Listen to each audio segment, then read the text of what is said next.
नमस्कार, SDV news देख रहे हैं आप। मैं हूं आपके साथ अर्जुन खजूरिया।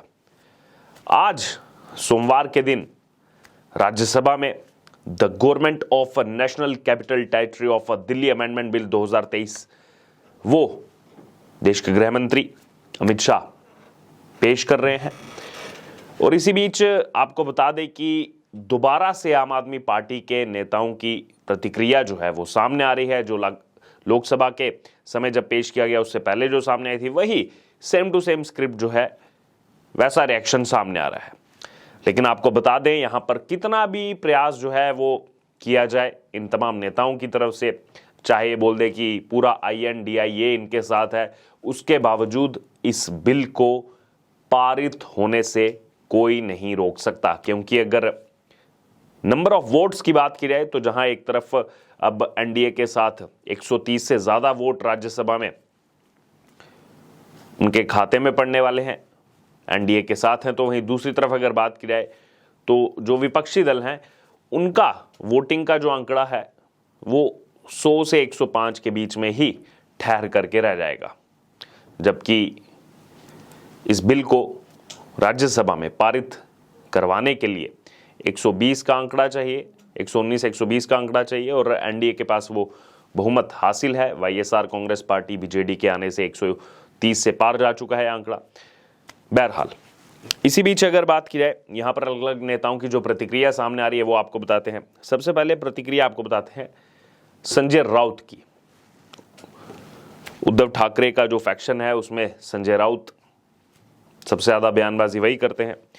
संजय राउत यहां पर देखिए कह रहे हैं कि ये जो बिल है ये भारत के फेडरल स्ट्रक्चर पर अटैक है। इलेक्शंस के समय उन्होंने कहा था वो स्टेटहुड देंगे दिल्ली को, लेकिन इलेक्शन केजरीवाल से हार गए। केजरीवाल गवर्नमेंट अच्छा काम कर रही है अलग अलग क्षेत्रों में इंक्लूडिंग एजुकेशन, हेल्थ। वो इससे जेलस हो गए हैं और हम जो है इसको राज्यसभा में अपोज करेंगे। संजय राउत जी, खुद की सरकार तो आप बचा नहीं पाए महाराष्ट्र में, खुद की पार्टी तो आप बचा नहीं पाए महाराष्ट्र में, लेकिन यहाँ पर बातें देखिए बड़ी बड़ी करने के लिए आज आ गए हैं। और देखिए जो इनकी तरफ से कहा जा रहा है कि अलग अलग जो है बेहतरीन काम किया जा रहा है, इसलिए जेलस होकर इस बिल को लाया गया है। देखिए यहाँ पर ये जो बिल लाया गया है केवल और केवल ट्रांसफर पोस्टिंग के अधिकारों का है। इसमें जलन की घृणा कहां से आ गई? क्या संजय राउत इस चीज को एक्सप्लेन करेंगे? और लोकसभा में भी जिस हिसाब से देश के गृह मंत्री अमित शाह ने जो जवाब दिया था तमाम सवालों का कि आखिरकार डर किस चीज का? डर इस चीज का है क्योंकि शीश महल घोटाले की फाइलें उस अधिकारी के पास हैं, उसको हटाना है, अपना कब्जा करना है। और सबसे पहले विजिलेंस ही क्यों? अलग अलग फील्ड्स की आप बात कर रहे हैं, आपने ये सवाल पूछा जाकर के अरविंद केजरीवाल से कि विजिलेंस से ही क्यों सबसे पहले तबादला किया गया अधिकार मिलने के कुछ ही घंटों में? अभी पूरे तरीके से कॉपी भी सामने नहीं आई थी उसकी। बहरहाल राघव चड्ढा की दोबारा से स्टेटमेंट यहां पर सामने आ रही है। राघव चड्ढा यहां पर कह रहे हैं कि एक तो ये इंडिया इसको बोलते रहते हैं बार बार, जो कि INDIA है। कह रहे हैं INDIA के सभी सांसद दिल्ली सेवा बिल को राज्यसभा में रोकने का प्रयास करेंगे। हम लेजिस्लेटिव और जुडिशियल प्रोसेस के माध्यम से इस बिल को रोकने का प्रयास करेंगे। मैं राज्यसभा के सभी सांसदों से अपील करता हूं कि सभी पार्टी लाइन से ऊपर उठकर इस बिल के खिलाफ वोट करें। YSR कांग्रेस पार्टी और BJD के सांसदों ने संविधान की रक्षा करने की शपथ ली थी, वो भी संविधान बचाने के लिए इस बिल को रोकने में हमारा सहयोग करें। राघव चड्ढा जी, अभी तक तो आपकी स्टेटमेंट्स आती थी कि हम इसको राज्यसभा में रोक देंगे, पूरा INDIA एक साथ है, पूरा विपक्ष एक साथ है, NDA के पास मेजॉरिटी नहीं है। अब आज स्टेटमेंट ये हल्का सा बदल कैसे किया? इसने हल्का सा टर्न कैसे ले लिया कि हम इसको रोकने का प्रयास करेंगे? क्योंकि आप सच्चाई जानते हैं कि आप किसी को भी साथ में ले लें इस बिल को नहीं रोक पाएंगे। बहरहाल इसी बीच अब ये कह रहे हैं YSR कांग्रेस पार्टी और BJD के सांसदों ने संविधान की रक्षा करने की शपथ ली थी। शपथ तो आम आदमी पार्टी ने भी ली थी। यानी कि सीधे तौर पर आप देखिए ब्लेम गेम कैसे खेलते हैं। जो इनके साथ में है वही सच्चा है, जो इनके खिलाफ में खड़ा है तो वो उसके लिए कह देते हैं कि इन्होंने संविधान की शपथ ली थी, ये संविधान क्यों नहीं बचा रहे। ये लड़ाई संविधान की नहीं है, ये लड़ाई उस चीज की है जिसके नाते अब कई और नेता जो हैं वो अंदर जाने वाले हैं। भ्रष्टाचार की जड़ में जो पूरी तरह से संलिप्त हैं, उनका कच्चा चिट्ठा दुनिया के सामने आएगा। इसीलिए इतनी ज्यादा बौखलाहट यहां पर नजर आ रही है। बहरहाल यहाँ पर अभय सिंह है वो इसको लेकर के प्रतिक्रिया दे रहे हैं। जो कहा गया राघव चड्ढा की तरफ से, वो कह रहे हैं कि सबको पता है कि वाईएसआर कांग्रेस पार्टी और बीजेडी ने संविधान को बचाने की शपथ ली थी, भ्रष्टाचारियों को बचाने की कसम नहीं, लेकिन आश्वस्त रहो भ्रष्टाचारी लोग आम आदमी पार्टी को बचाने के लिए बेताब हैं। और ये कहा गया उस दिन देश के गृह मंत्री अमित शाह की तरफ से भी कि हर एक बिल जो है वो महत्वपूर्ण है। फिर चर्चा क्यों नहीं की गई, बार बार हंगामा क्यों किया गया, केवल इसमें इसलिए क्योंकि गठबंधन एक छोटा सा दल जो साथ में है वो कहीं अलग ना हो जाए। लेकिन ये भी भविष्यवाणी उन्होंने की है कि देखिएगा इस बिल के पारित होते ही ये अलग हट जाएंगे आपसे।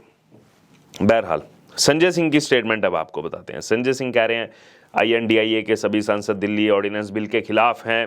1993 से लेकर 2015 तक बीजेपी दिल्ली को पूर्ण राज्य बनाने की वकालत करती रही। 2003 में लाल कृष्ण आडवाणी जी संसद में दिल्ली को पूर्ण राज्य का बनाने का बिल लेकर आए, लेकिन आज बीजेपी दिल्ली सरकार को सुप्रीम कोर्ट के फैसले के बाद सर्विसेज नहीं देना चाहती।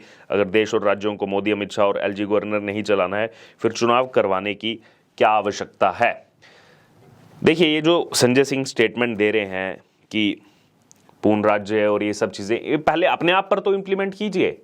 जिन सबको चोर बता करके राजनीति में आए थे, जिन सबके खिलाफ यहाँ पर जिस मुहिम को छेड़ा था, पार्टी बनाई थी, आज तो उन्हीं के साथ जाकर के उन्हीं की गोद में तो खेल रहे हैं आप लोग। उनको तो अगर बात की जाए एकदम इतना महामहिम बना करके रखा हुआ आप लोगों ने। और अभी कुछ दिन पहले तक ही क्या कह रहे थे, देखिए हमें कॉपी किया है, कांग्रेस कर्नाटक में जीती है क्योंकि आम आदमी पार्टी की चीजों को कॉपी किया है। फिर राजस्थान में भी गाली देते रहे, अब उन्हीं का जाकर के समर्थन ले रहे हैं। बहरहाल होना तो इससे कुछ है नहीं। इसी बीच यहाँ पे अगर बात की जाए तो ये कह रहे हैं जिस हिसाब से संजय सिंह की INDIA के सभी सांसद इसके खिलाफ हैं, लेकिन INDIA के ही बहुत से वरिष्ठ नेता हैं, चाहे पंजाब ले लो चाहे दिल्ली लो, वो इस बिल का समर्थन कर रहे हैं। अगर राजनीति की बात की जाए तो क्या केवल सांसदों की बात मान्य है, बाकी नेता कहां गए? क्योंकि अगर यहां पर बात की जाए,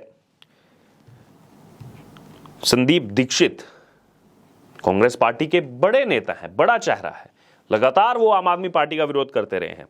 और आप तो जिन कांग्रेस के बलबूते यहां पर ज्यादा उछलने का प्रयास कर रहे हैं, उन्हीं कांग्रेस पार्टी के नेता हैं। और संदीप दीक्षित अब दोबारा से इस बिल का समर्थन कर रहे हैं। पहले भी किया था जब लोकसभा में इस बिल को लेकर आया जा रहा था।